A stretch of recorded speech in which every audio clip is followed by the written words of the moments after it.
Why is it that we don't seem to be able to adjust ourselves to the physical environment without destroying it?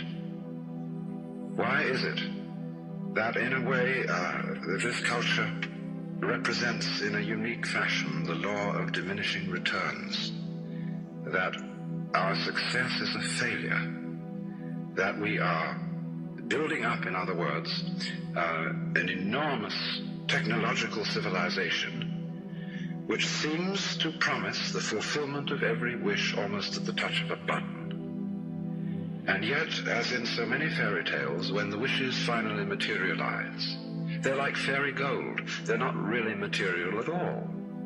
In other words, so many of our products, our cars, our homes, our clothing, our food, it looks as if it were really the instant creation of pure thought. That is to say, it is thoroughly insubstantial, lacking in what the connoisseur of wine calls body.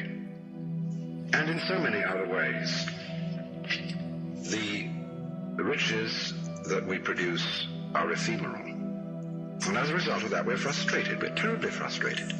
We feel that the only thing is to go on getting more and more.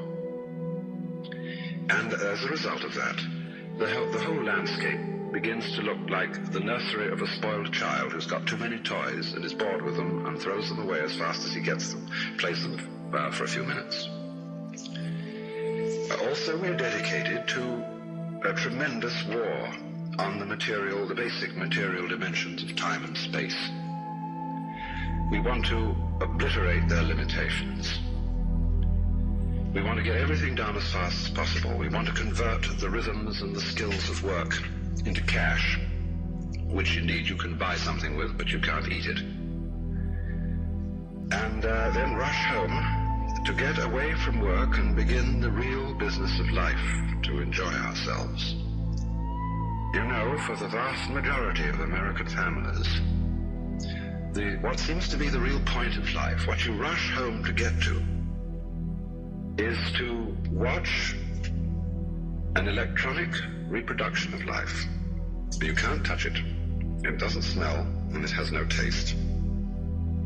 You might think that people getting home to the real point of life in a robust material culture would go home to a colossal banquet or an orgy of lovemaking or a riot of music and dancing. But nothing of the kind. It turns out to be this purely passive contemplation of a twittering screen. You see mile after mile of darkened houses with that little electronic screen flickering in the room. Everybody isolated, watching this thing, and thus in no real communion with each other at all. And this isolation of people into a private world of their own is really the creation of a mindless crowd. And so we don't get with each other, except for public expressions of getting rid of our hostility, like football or prize fighting. And even in the spectacles one sees on this television, it's perfectly proper to exhibit people slugging and slaying each other, but oh dear no, not people loving each other, except in a rather restrained way. One can only draw the conclusion that the assumption underlying this is that expressions of physical love are far more dangerous than expressions of physical hatred. And it seems to me that a culture that has that sort of assumption is basically crazy and devoted, unintentionally indeed, but nevertheless in fact devoted, not to survival, but to the actual destruction of life.